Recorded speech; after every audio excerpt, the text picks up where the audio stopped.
if you're an athlete, fat on your body doesn't help you. Muscle can help you, but fat doesn't help you. So having more weight, when you think of debt like weight, having more weight is not the issue. It's the question is the weight fat or is it muscle? So a lot of consumer debt is fat debt.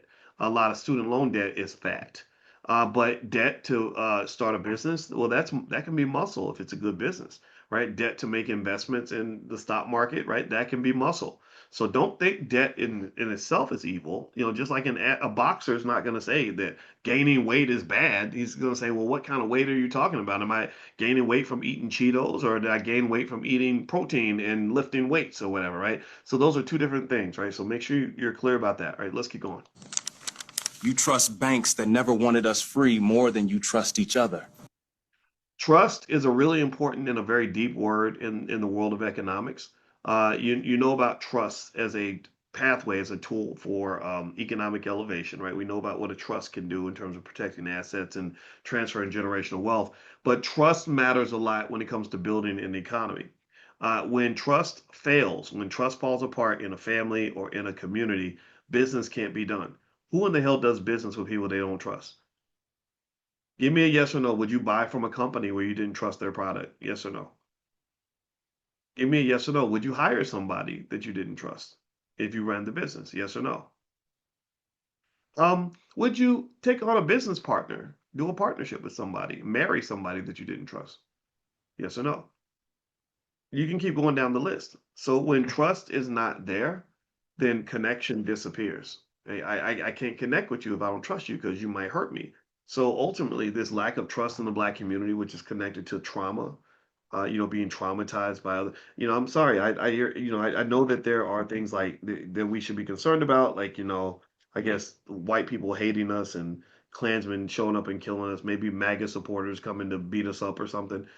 But most of the Black people I know that have really been hurt and killed, usually it's from somebody that looks like them.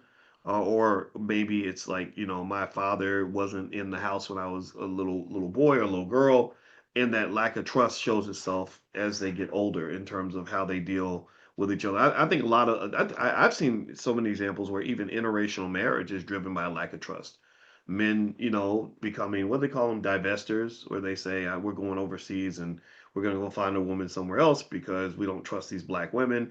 And then men saying, I'm going to go marry a white boy from England because I don't trust Black men, right? And so the relationship economy gets destroyed because of that. But that also is very similar to what happens in the general economy. That's why you're quicker to buy from somebody who's not Black than you are to buy from another Black person, right? You have more scrutiny, right? You're more worried. You're like double checking certain things, right? So here we go. Anyway, let's keep going. If your children inherit nothing, then slavery simply changed uniforms. Yeah, so capitalism is slavery. In case you didn't know, you maybe you haven't heard me break it down like that, but capitalism is slavery because slavery is a lack of freedom. When freedom's not in the room, then that is a type of slavery. So slavery meaning, having to do something you don't want to do, tends to happen the most to people that have no assets. So the reason that you want children inheriting assets and the reason you're investing for them when they're babies before they're even born is because a person who has assets can kind of navigate the world a little bit better. They have what I refer to as FU money. FU money just means, if you're disrespected or mistreated on your job, do you have enough wealth and resources to say F you, I'm out? Do you have enough side hustles to say F you? Do you have enough assets to protect you that will give you the ability to be bold, right? I'm not a courageous person in general, more so than anybody in this room.